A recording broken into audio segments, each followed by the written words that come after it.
Dinosaurios. Dominadores y saqueadores de la Tierra. Máquinas de matar. Los primeros expertos en artes marciales.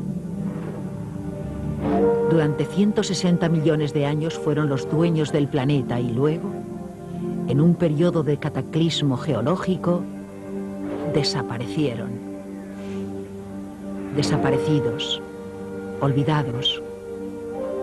Un cementerio zoológico con los esqueletos de las bestias yace bajo la corteza del planeta Tierra. Esta es la historia de cómo los dinosaurios volvieron a la vida y de los hombres y las mujeres que han dedicado su existencia a revivirlos. Aficionados buscadores de huesos, paleontólogos profesionales, artistas.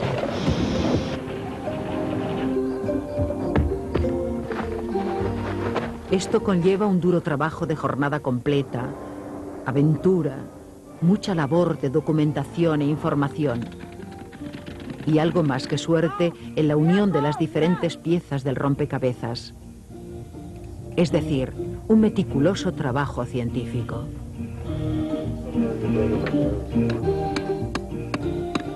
Es la historia de esforzados buscadores de fósiles y científicos que pasan largos días sobre sus manos y rodillas cavando centímetro a centímetro para poder sacar al monstruo de su tumba de roca. Y este gran misterio permanece aún sin esclarecer. ¿Por qué han desaparecido los dinosaurios?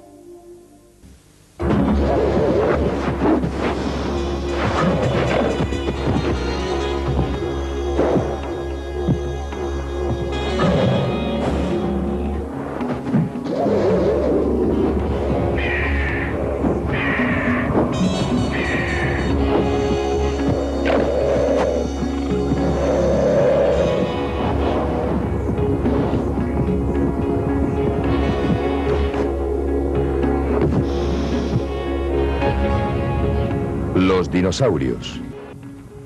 Su descubrimiento.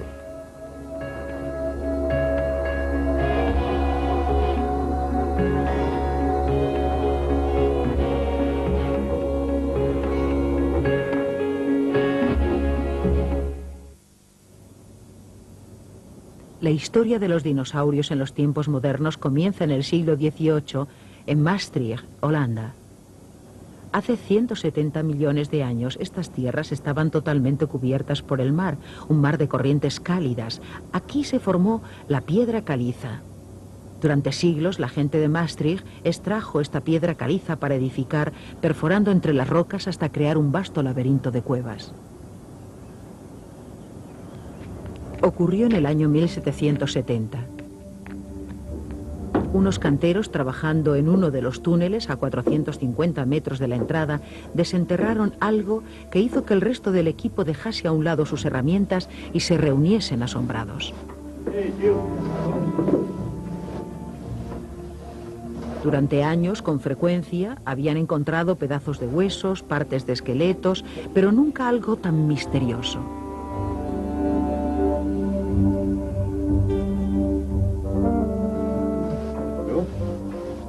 Conocían a alguien que les daría un buen dinero por su descubrimiento, un médico militar retirado llamado Hoffmann.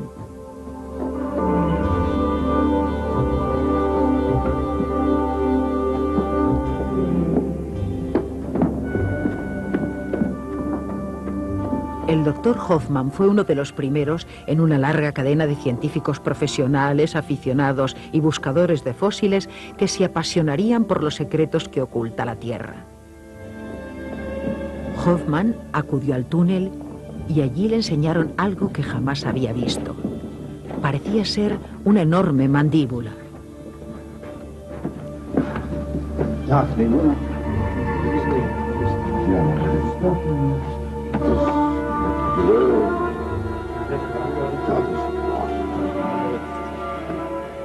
Lo compró inmediatamente.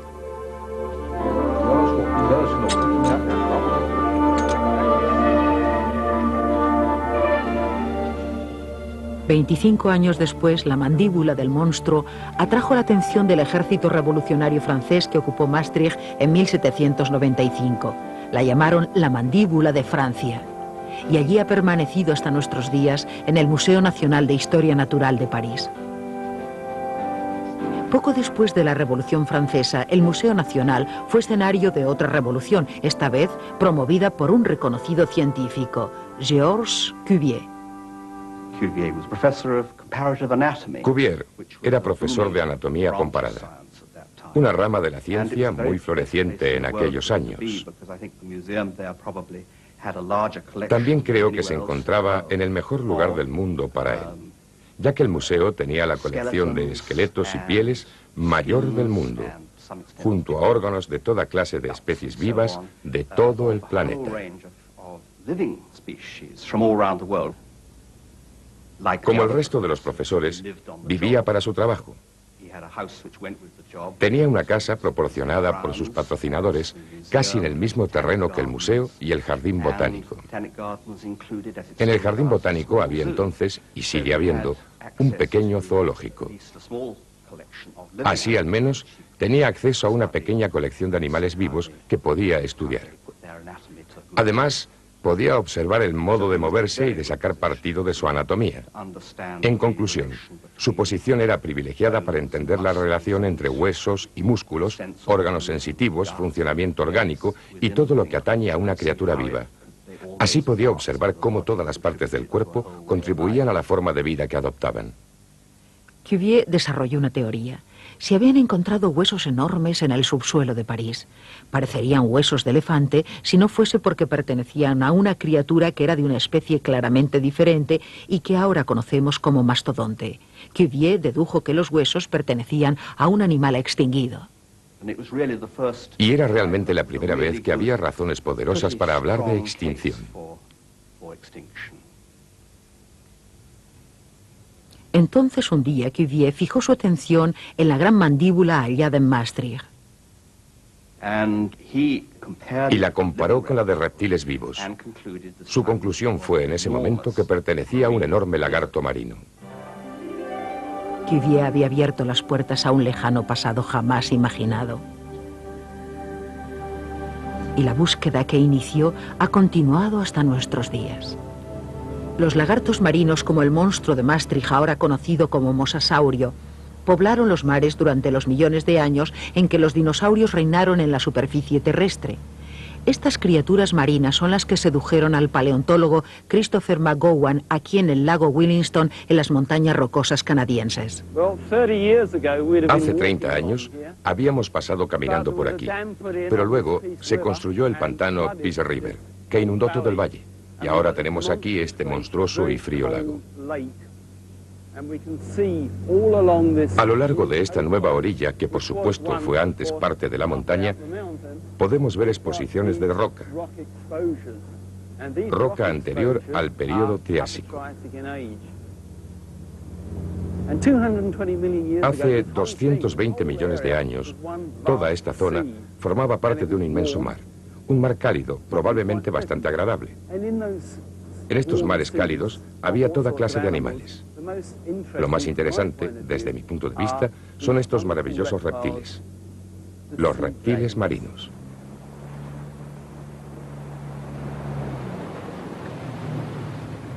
El reptil marino que McGowan quiere encontrar es el ictiosaurio.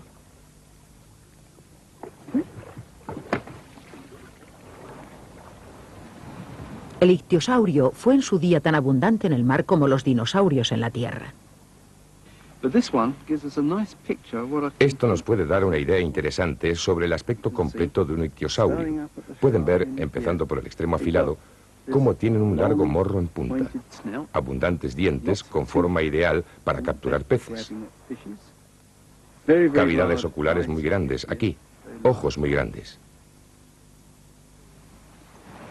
Y carecen de extremidades propiamente dichas. En su lugar tienen aletas. Su aspecto global es semejante a un pez, pero no lo es en absoluto. Por ese motivo tiene el nombre de ictiosaurio, que quiere decir pez lagarto. Después de Maastricht, se sucedieron los informes sobre hallazgos por toda Europa a medida que canteros y mineros cavaban en la roca formada hace 200 millones de años. Un periodo geológico conocido como Triásico. Y en los periodos que siguieron, el Jurásico y el Cretácico. En esos periodos vivieron los habitantes de los antiguos océanos, los mosasaurios, criaturas como la de Maastricht, plesiosaurios e ictiosaurios. Por encima de ellos, reptiles voladores llamados pterosaurios, que desarrollaron delgadas membranas entre los huesos de los dedos que les proporcionaron la habilidad de lanzarse al aire.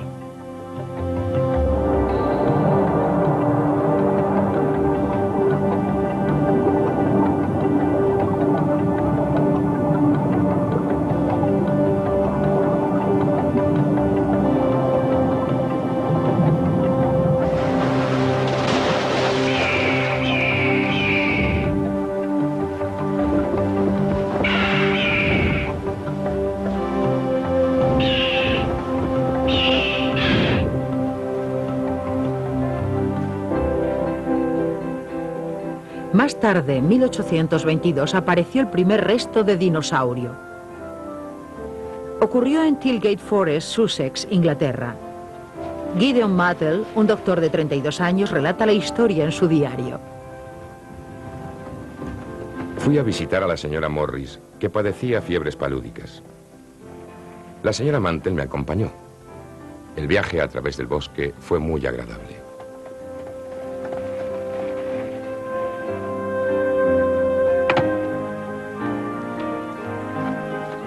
Mientras yo atendía a la señora Morris, mi buena esposa descendió del carruaje para tomar el aire.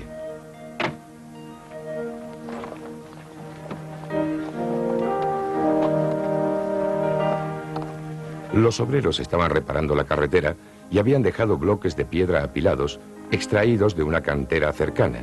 A la señora Mantell, dotada de un gran sentido de la observación, lo que la convertía en una gran ayuda para grabar las ilustraciones de mis investigaciones, le atrajo algo de lo que habían dejado los canteros. Después de aplicar un emplasto a la señora Morris, regresé al carruaje y fui en busca de la señora Mantell. La encontré nerviosa y deseando mostrarme lo que había encontrado.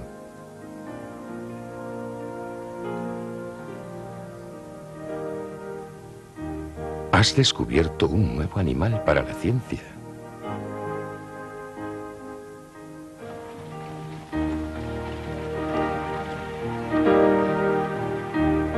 Una maravillosa narración, pero algo de ficción se mezcla con la realidad.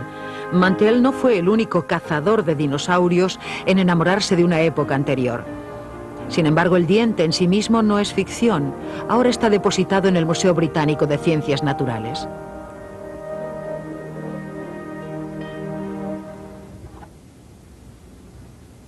Dr. David Norman.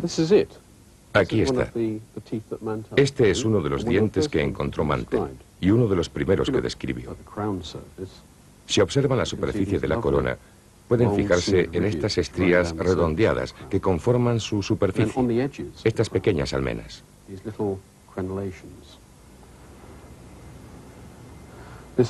Este animal no solo es un reptil grande, sino que también es herbívoro. Esto es algo poco corriente.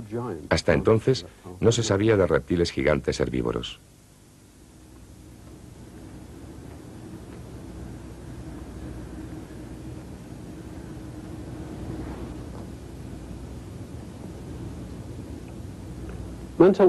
Mantell se entusiasmó con el descubrimiento de este nuevo diente. Comenzó su búsqueda por las canteras de la zona y descubrió toda una variedad de huesos. Huesos como este, perteneciente a la columna vertebral de una gran criatura. También descubrió muchos huesos rotos de extremidades, de nuevo pertenecientes a algo muy grande. Otros tantos huesos como este, huesos de dedos, y por último, el más sorprendente de todos, encontró este hueso afilado semejante al cuerno de un rinoceronte. Su problema ahora era determinar a qué tipo de animal podían pertenecer todos estos huesos. Mantell, obsesionado por la investigación, pasó horas y horas en el Colegio Real de Cirujanos de Londres estudiando especímenes. Luego, un buen día, alguien le mostró una iguana, una de las primeras que se importaban desde las Indias occidentales. Mantell observó la similitud entre los dientes de la iguana y los de su misterioso animal. Tenían forma de hoja y bordes accidentados, bordes similares a los que se pueden ver en este espécimen. La conclusión fue que había descubierto un lagarto herbívoro gigante. A Mantell le quedaba un largo camino hasta llegar a reconstruir su animal, pero entonces se desenterró en una cantera de Maidstone, en Kent, una gran colección de huesos. Mantell construyó este esquema con todos los restos. Los restos de Maidstone fueron descubiertos en 1834 y extraídos de una cantera. Todavía pueden ver aquí el agujero que produjo el barreno al volar la roca que contenía los restos. Luego se reconstruyeron más o menos. Así que, ¿qué hizo? Observó el conjunto de huesos. Podía ver, por ejemplo, aquí un trozo de columna vertebral. Si observan, en el centro se pueden ver estos largos huesos marrones. Evidentemente se trata de huesos de las patas de un tipo u otro. Y aquí arriba hay un puñado de huesos pertenecientes al pie. Luego nos encontramos con un verdadero rompecabezas que supuso un pequeño problema. Cómo coger las diferentes piezas para colocarlas en su verdadera posición. Una vez más, un diente proporcionó a Mantell la pista que necesitaba. En el interior se pueden ver bastantes estrías que recorren la superficie del diente. Justo en este borde hay varias estrías muy diminutas, algo muy característico de la iguana. A mediados de los años 30 del siglo pasado, Mantell había acumulado evidencias suficientes en forma de dientes, huesos y otras piezas como para poder intentar lo que ven aquí, que constituye la primera reconstrucción de la historia de uno de estos descomunales reptiles extintos. Si observan con atención el dibujo encontrarán dos características interesantes. En la columna vertebral hay un grupo de 4 vértebras, tal como las vemos en las piezas de Mantell. Por otro lado, sobre el frontal de la cabeza, tiene este diminuto cuernecillo cónico. ¿Y cuál de las piezas le pareció a Mantell que era semejante a esta parte de la iguana? Con mucha intuición, colocó el cuerno al final del morro. Entonces pensó que este era un lejano pariente extinguido de la actual iguana y de esa forma le dio un nombre muy apropiado, iguanodón, que significa literalmente diente de iguana. El iguanodón se convirtió en la obsesión de Mantell. Todo lo demás desapareció para él. Merian Mantell lo abandonó llevándose a su única hija. Al final de su vida, arruinado, solo, enfermo, Mantell vendió su colección de huesos al Museo Británico. 20 años después del descubrimiento de la señora Mantell en Tilgate Forest, se dio finalmente un nombre a todas estas criaturas fósiles. Lo hizo este hombre, Sir Richard Owen, famoso paleontólogo ya conocido por haber reconstruido un ave gigante desaparecida, el Dinornis, a partir de un fragmento del hueso de una pata. Después, en 1841, escribió un largo e instructivo informe. Y al final señalaba algunas notas de carácter especulativo. Entre ellas, que ciertos reptiles fósiles que se habían descubierto años antes eran de aspecto bastante distinto a cualquier reptil vivo, tan diferentes como para ser merecedores de un nombre diferenciador que él mismo les puso: dinosaurios.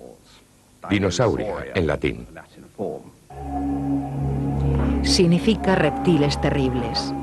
Aquí los tenemos tal y como los concibió el escultor británico Waterhouse Hawkins.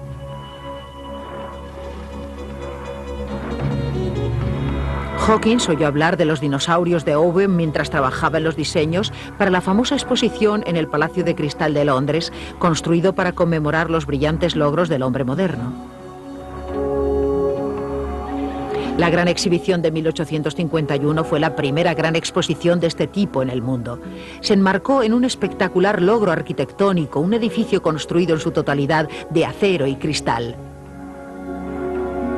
Inspirado en las predicciones de Owen sobre estos terribles reptiles y teniendo la gran oportunidad de esta exposición, Hawkins se puso en contacto con Owen y juntos crearon un zoológico de fósiles basado en los bosquejos de Waterhouse Hawkins para colocarlo en el Palacio de Cristal. En 1853 el zoo era lo bastante completo como para que Owen ofreciera una cena en el interior de un iguanodón a medio terminar. Al año siguiente, en 1854, se inauguró la exposición. Asistieron 40.000 personas el primer día. De esta forma, se construyó una completa y espectacular edad de los reptiles, que parecía haber precedido a la edad de los mamíferos, y que, por supuesto, había precedido a la edad del hombre.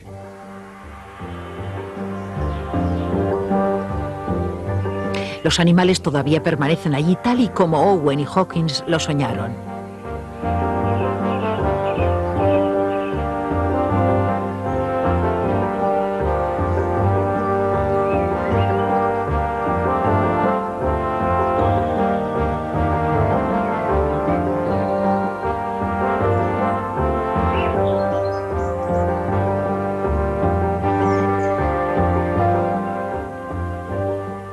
¿Pero tenían verdaderamente ese aspecto los dinosaurios plantados sobre cuatro patas como tanques acorazados?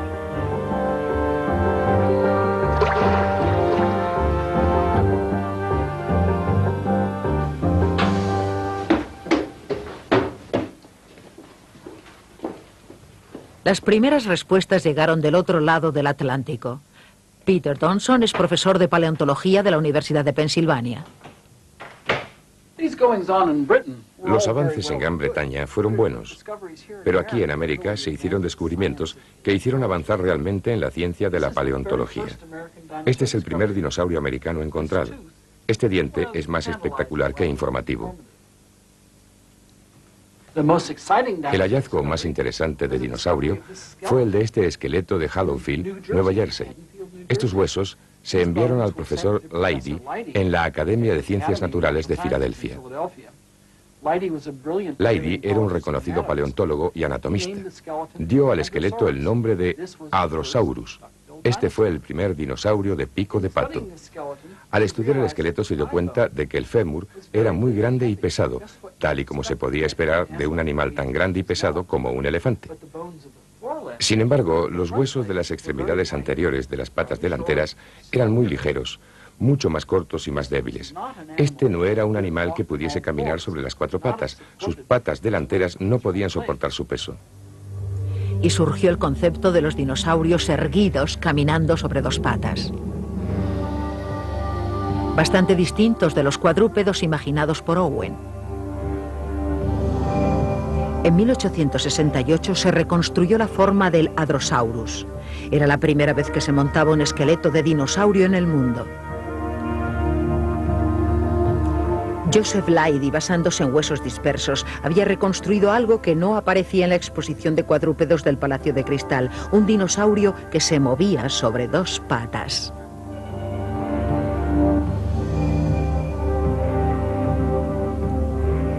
¿Dónde quedaban los dinosaurios imaginados por Owen tras el descubrimiento del Hadrosaurus de Leidy?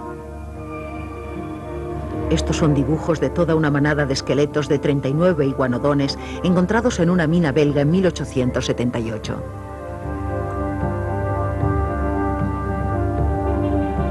Su catalogación y restauración se convirtió en la vida de un naturalista belga, Louis Dolo. Él era un hombre contemplativo, un pensador que prefería la tranquilidad del laboratorio al bullicio de la controversia científica. Y fue aquí, en el Real Instituto de Ciencias Naturales de Bruselas, donde Dolo demostró que los iguanodones, así como los hadrosaurios, caminaban sobre dos patas, o él pensaba que así lo hacían.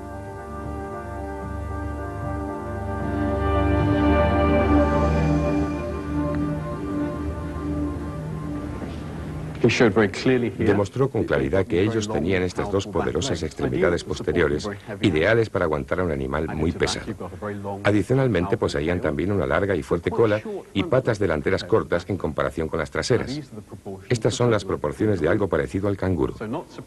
Así que no sorprende que Dolo los reconstruyese en esta estructura metálica, adoptando la posición del canguro.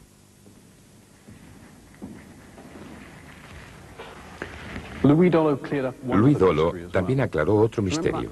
¿Recuerdan el hueso cónico similar a un cuerno de rinoceronte que tantos problemas causó a Mantel? Este lo colocó en la nariz del iguanodón. Louis Dolo demostró que de ninguna manera estaba en la nariz.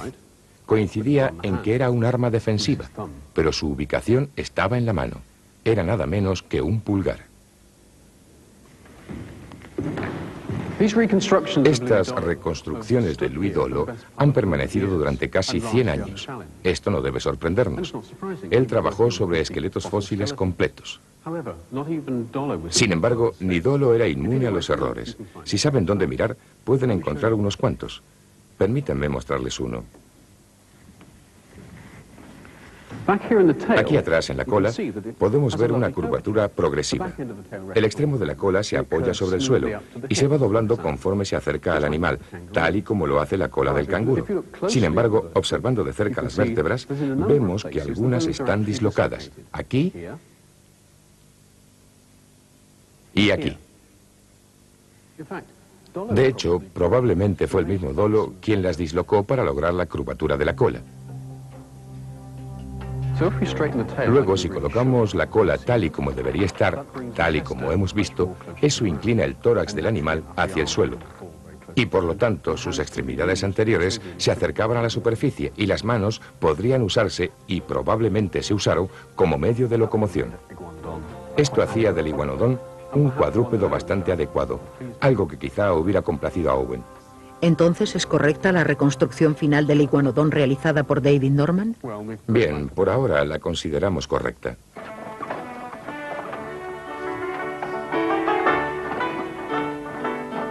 Entretanto, en 1877, poco antes de que salieran a la luz los iguanodones de Dolo, el oeste americano fue escenario de un descubrimiento maravilloso, la cumbre en cuanto se refiere a huesos de dinosaurio. El paleontólogo Robert Baker.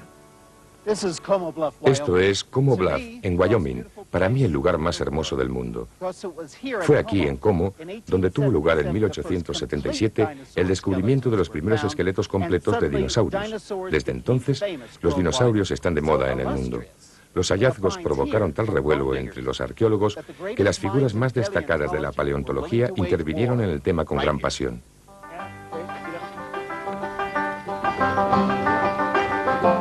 Se desencadenó una guerra entre O'Neill Charles Marsh, de la Universidad de Yale, y Edward Drinker Cope, de Filadelfia, dos científicos de prestigio y eternos rivales. La lucha encarnizada entre Cope y Marsh comenzó en un lugar como este. Esto es una cantera de arenisca verde. La arenisca verde es un mineral rico en potasio y se usaba como fertilizante en el siglo XIX. Una cantera como esta abastecía el territorio de Nueva Jersey. Solo un río nos separaba de Filadelfia. Este era territorio de Cope, lo tenía delimitado. Estos pozos eran también ricos en fósiles. Cope llegó a un acuerdo con los obreros para que le proporcionaran un suministro continuo de fósiles.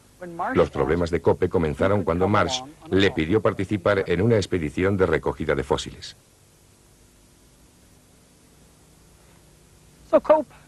Cope accedió a la petición y permitió que se introdujera en el pozo. Ambos recogieron fósiles y encontraron muchísimas muestras, incluso de dinosaurios. Lo pasaron muy bien.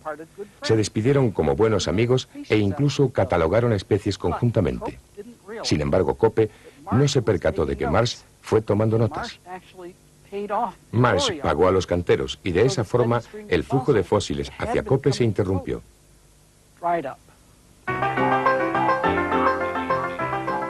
En 1867, el nuevo trazado ferroviario transcontinental se adentró en un área remota de Wyoming.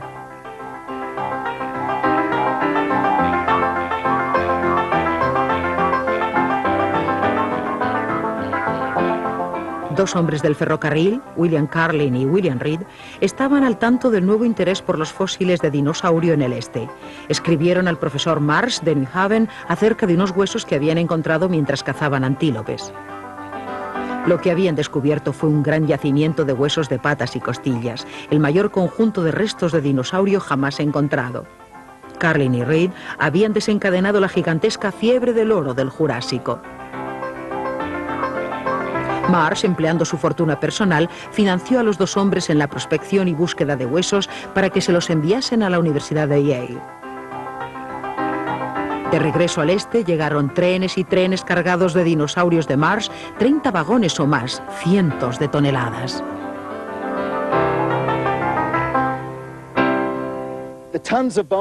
Las toneladas de huesos que llegaban a New Haven provocaron la envidia del profesor Cope en Filadelfia. Él envió a sus propios hombres para averiguar lo que pudieran e intentasen robar huesos ante las narices de Marsh. Estos hombres eran ladrones de dinosaurios. Las excavaciones continuaron aquí durante 15 gloriosos años, desde 1877 hasta 1892. Desde entonces no ha vuelto a encontrarse nada. Los dinosaurios procedentes de aquí no solo llenaron los museos, artículos de revistas, enciclopedias y libros de texto, sino que llegaron hasta las conciencias de la gente con todo un panteón de dinosaurios del Jurásico: Brontosaurus, Stegosaurus, Allosaurus, Morosaurus, Creosaurus, una impresionante variedad. En el último recuento, Cope identificó 56 nuevas especies. Sin embargo, Marsh lo superó. Su total de nuevas especies fue de 80.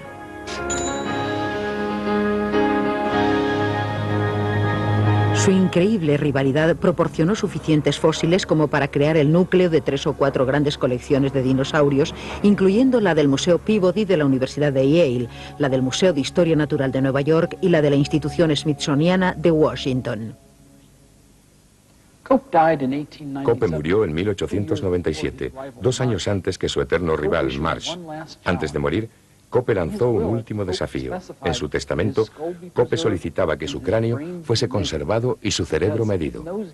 En aquella época, se creía que el tamaño del cerebro era la verdadera medida de la inteligencia, y Cope confiaba en que la ciencia confirmase que su inteligencia era superior a la de su rival. De cualquier forma, Marsh nunca aceptó el desafío, así que nunca se supo la verdad. Aún así, se respetó la última voluntad de Cope y su cráneo se conserva aquí, en Filadelfia. En la época de Cope y Marsh, se pensaba que los dinosaurios eran reptiles, grandes lagartos. Pero esta imagen empieza a cambiar, en parte por los descubrimientos hechos aquí en Utah. Hace 150 millones de años esta tierra era plana. Sin embargo, hace 60 millones de años se produjo un plegamiento terrestre en esta zona y salieron a la superficie los secretos que ocultaba el lecho del río que vemos.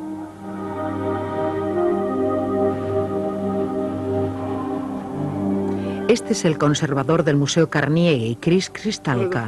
Uno de los primeros compañeros que trabajó en esta zona fue Earl Douglas. El Museo Carnegie de Pittsburgh le envió aquí en 1909 para encontrar dinosaurios para el museo. Douglas era una persona realista, un paleontólogo campechano que prefería no discutir con sus colegas de Pittsburgh. Pasó 2 meses durante el verano de 1909 realizando prospecciones en caras de rocas como esta. El 17 de agosto se produjo el hallazgo. Se topó con una gran vértebra insertada en la roca. Era parte de la columna vertebral de un saurópodo gigante. Encontrar un hueso es una cosa y extraerlo de la roca es otra muy diferente. Douglas no tenía ni idea de que el proyecto total le llevaría 15 años. Uno de los motivos de esta tardanza fue que la roca que rodeaba estos huesos era muy dura. Douglas tenía la respuesta al problema: barrenar la roca, que en nuestra jerga profesional significa dinamitar.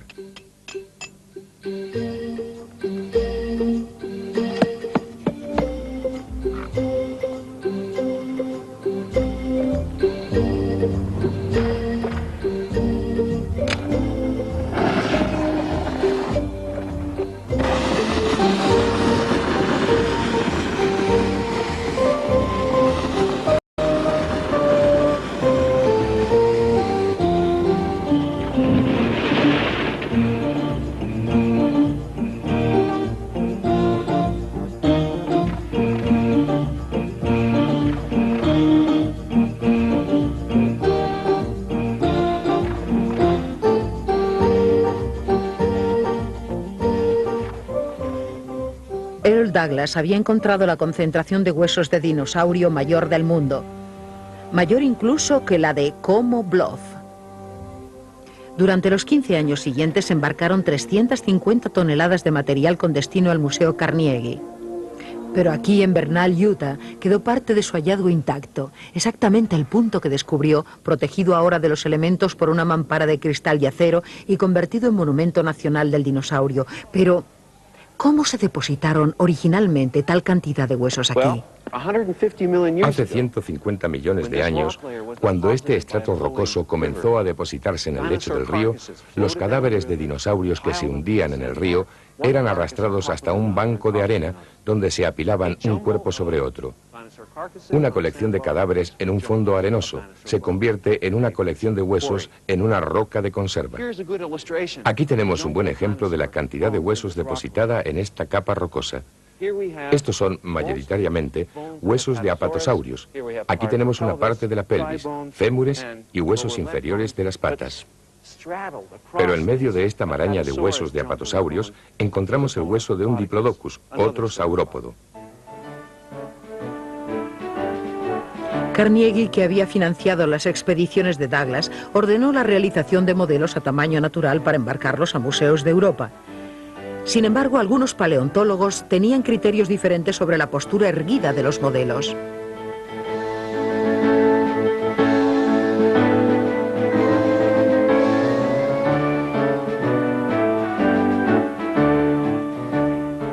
Pensaban que las patas deberían estar extendidas como las de un cocodrilo. Después de todo, los dinosaurios eran grandes lagartos y por lo tanto deberían reptar como tales. ¿O no lo harían? Según el Museo Carnegie, no. Si los dinosaurios se hubieran movido como lagartos, tendrían que haber dejado grandes surcos a su paso y también introducirse en agujeros cavados especialmente. Eso o permanecer sumergidos en el agua para aligerar su enorme peso. La postura correcta de los dinosaurios se debatió intensamente durante 30 años. Hasta que en 1938 Ronald T. Byrd llegó a una ciudad. Esta ciudad era Glen Rose, en Texas. Roland T. Byrd era un estudiante que había dejado el bachillerato para trabajar en el Museo de Historia Natural y recorrer las carreteras del oeste en busca de dinosaurios montado en una Harley. En una tienda india de intercambio en Glen Rose encontró un trozo de roca en venta que tenía impresas huellas de dinosaurio.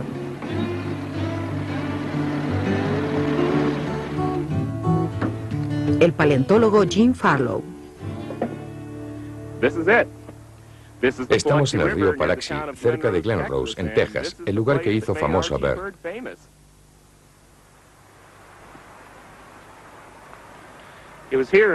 Fue aquí, en el lecho de este río, donde encontró las primeras huellas de saurópodo. El público ya conocía los esqueletos de los saurópodos desde hacía años, pero hasta ahora nadie había encontrado huellas ciertas de saurópodos sobre las que investigar. Por eso fue tan importante el descubrimiento de Byrd en esta zona. Roland T. Byrd. Les comuniqué a los hombres que debíamos construir una presa estanca para sacar el agua. Se remangaron los pantalones y comenzaron a achicar el agua. Cuando los chicos terminaron el trabajo, descubrieron miles de huellas de pies. Se trataba del mayor yacimiento de huellas de dinosaurio de la historia. Los antiguos constructores egipcios de las pirámides, observando el trabajo de estos hombres, creerían que las cosas no habrían cambiado demasiado. Trabajábamos bajo la amenaza constante de lluvias e incluso un día un rayo destrozó la capota de mi coche.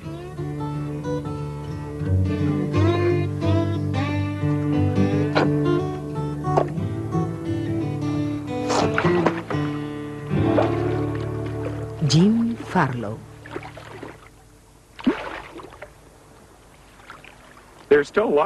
Todavía queda un buen número de huellas en este río. Cuando el nivel del agua desciende, se pueden ver con claridad. Sin embargo, ahora hay demasiada agua, así que obviamente no hay mucho que ver, excepto agua. Aún así, aquí tenemos un buen rastro de saurópodo, y lo he señalado para mostrarles la secuencia de sus pasos.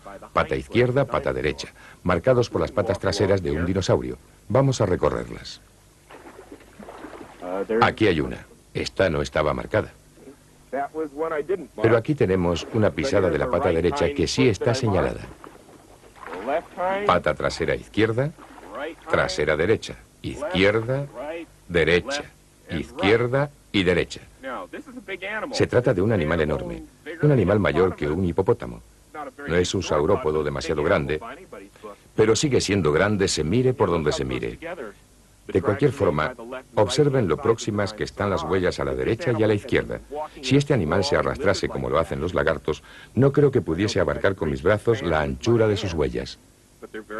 Estas, sin embargo, están muy juntas. Esto quiere decir que este animal caminaba con las patas directamente situadas bajo su cuerpo, en una posición erguida.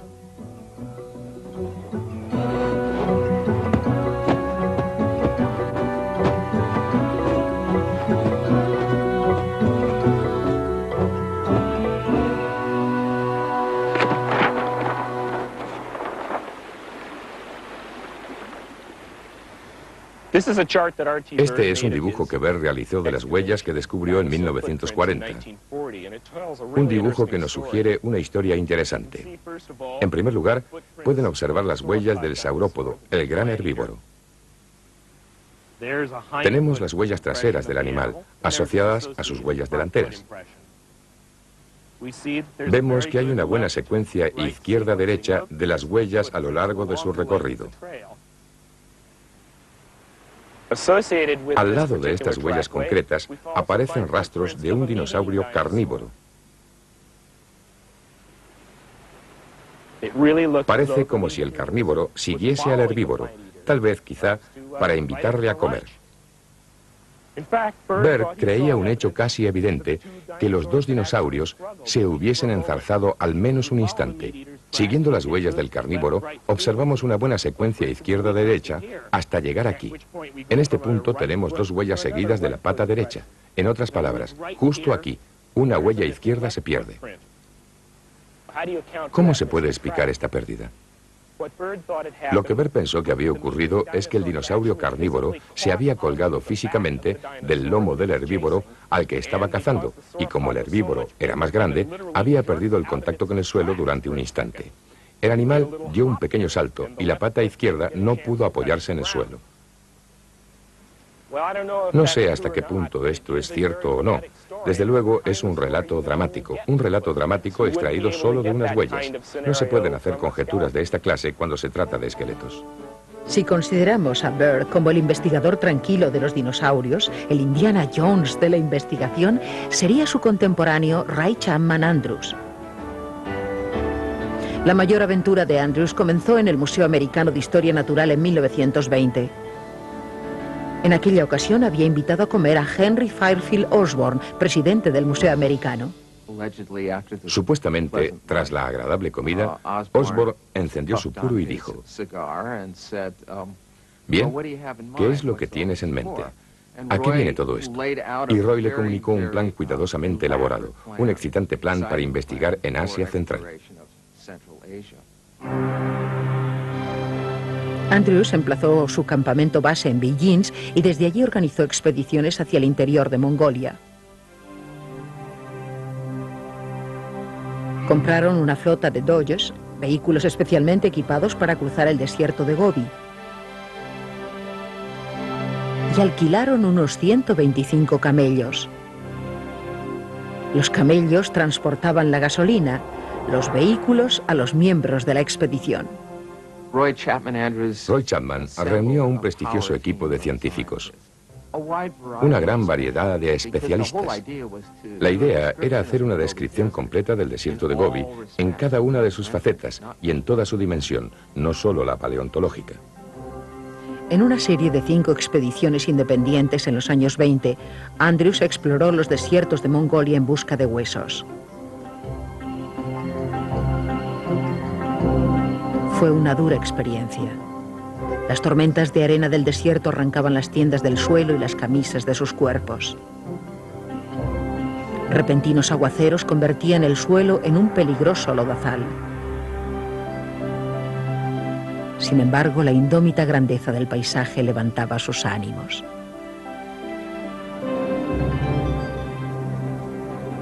Todos estaban absortos con la belleza de la meseta. Su superficie estaba cubierta de lava negra y sus laterales eran rojos.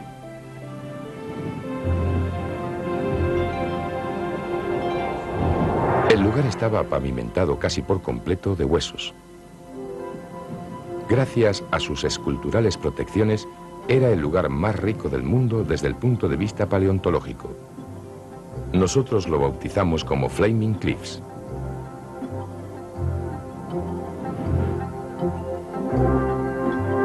Andrews fue ingenioso. Cuando se le acabó la arpillera, empleó pelo de camello para envolver sus fósiles.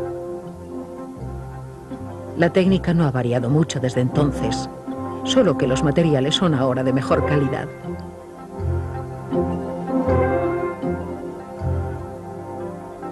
Encontraron grandes depósitos de esqueletos de dinosaurios, pero fue su segunda expedición la que les proporcionó a él y a su equipo el descubrimiento que les aseguraría un lugar en la historia. Era el 13 de julio de 1923. Habían regresado a Flaming Cliff. Vimos un pequeño saliente de roca arenosa y a su lado 3 huevos bastante deteriorados. El cascarón marrón era tan parecido a un huevo que no había lugar para el error. Debían ser huevos de dinosaurio. El descubrimiento era impresionante. Jamás se habían encontrado huevos de dinosaurio y no debíamos dejarnos llevar por la euforia. Los científicos hacen las cosas de la siguiente manera.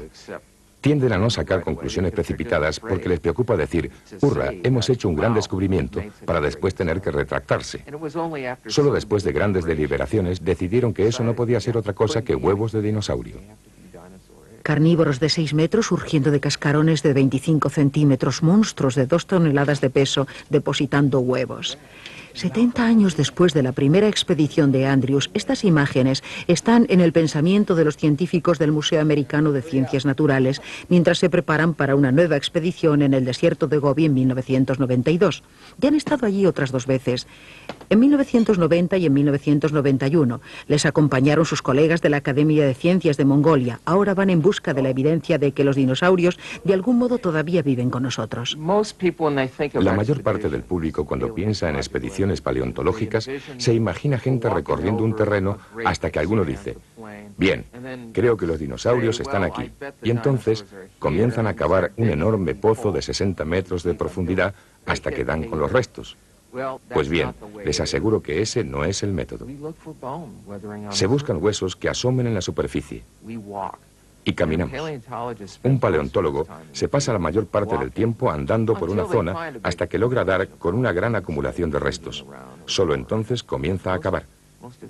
Pero la mayor parte de su tiempo la emplea en reconocer el terreno, en buscar.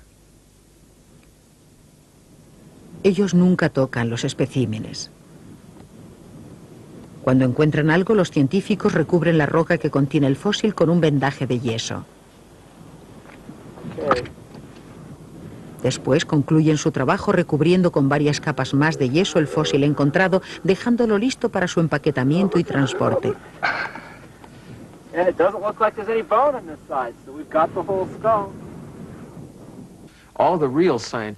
El trabajo continúa cuando el material llega al museo, a la universidad o al instituto y comienzas a trabajar sobre él. El doctor Malcolm McKenna del Museo Americano de Ciencias pasará semanas, incluso meses, realizando este minucioso trabajo.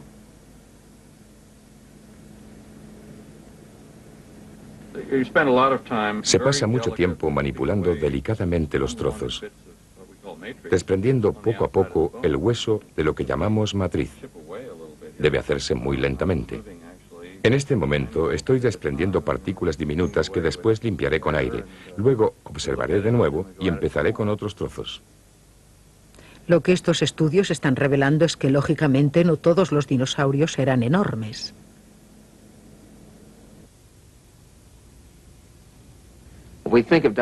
Normalmente pensamos en los dinosaurios como criaturas gigantescas.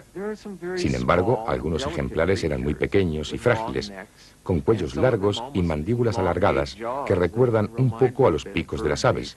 Tenían cráneos pequeños y extremidades largas con grandes garras. Este grupo de dinosaurios terápodos nos sugiere pistas sobre la procedencia de las aves, ya que su aspecto recuerda al de pequeños pájaros. ¿De dinosaurios a aves? No se trata de un concepto totalmente nuevo. En el siglo XIX, Sir Richard Owen y Thomas Huxley, el gran darwinista británico, tuvieron la misma idea. Durante años, aunque los científicos admitían que dinosaurios y aves podían tener un origen común, la mayoría se negaban a creer que las aves descendían directamente de los dinosaurios. Entonces, en 1970, se produjo el gran cambio. Algunos científicos se preguntaron si el pterosaurio, un animal dotado de alas que le permitían planear, podía no solamente hacer eso, sino realmente volar como las aves. El pterosaurio ha sido objeto de un concienzudo estudio por John Ostrom de la Universidad de Yale. En una ocasión, Ostrom fue a observar un espécimen de pterosaurio al Museo Taylor de Haarlem, en Holanda. Cuando vi ese espécimen, en los 2 primeros segundos, supe que estaba mal catalogado. En resumen, nadie había apreciado exactamente sus características. Les puedo decir que me subió la adrenalina y mi pulso se aceleró. Estaba ante un ejemplar desconocido de Archaeopteryx. El Archaeopteryx, un pequeño terópodo vertebrado, ha sido famoso desde el descubrimiento en 1860 de un ejemplar en Alemania. Desde entonces se habían encontrado muy pocos ejemplares y además incompletos. Estas son reproducciones de la mayoría de los ejemplares de Archaeopteryx, quizá la criatura más famosa de todas. Y esta es la más valiosa, la joya, el famoso ejemplar berlinés de Archaeopteryx. Fue hallado en 1877. Quizá, bueno, no quizá, para mí, sin duda, el espécimen más valioso de cuantos existen.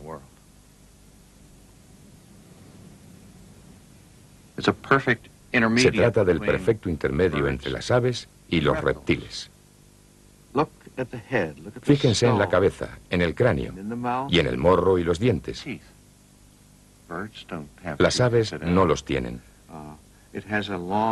Tiene una larga cola de reptil.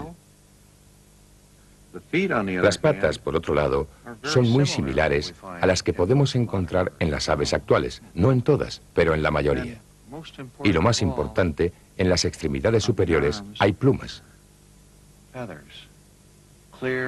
Hay impresiones, tenues pero claras, de plumas que parten de las extremidades superiores. Al detalle, son casi idénticas a las plumas de las aves actuales. Esto despertó un interrogante inmediato en mi mente. Si tienen tantas analogías, quizá las aves procedan directamente de algún grupo de dinosaurios.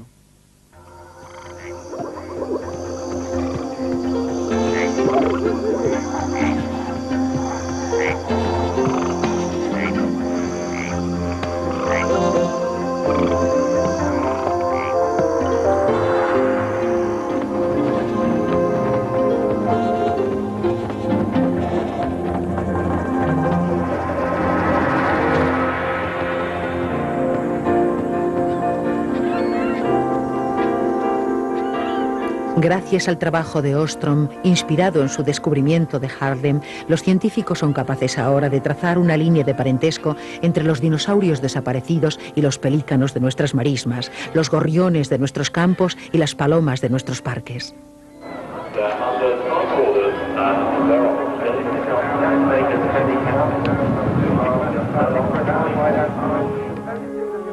Siguieron más preguntas.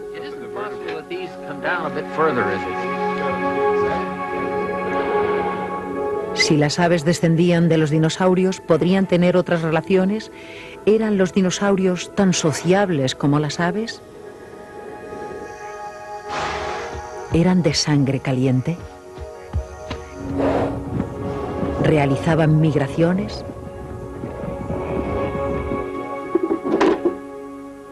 Con la combinación de ingenuidad y suerte que requiere todo progreso científico, ahora se están consiguiendo respuestas para estas preguntas, algunas muy convincentes.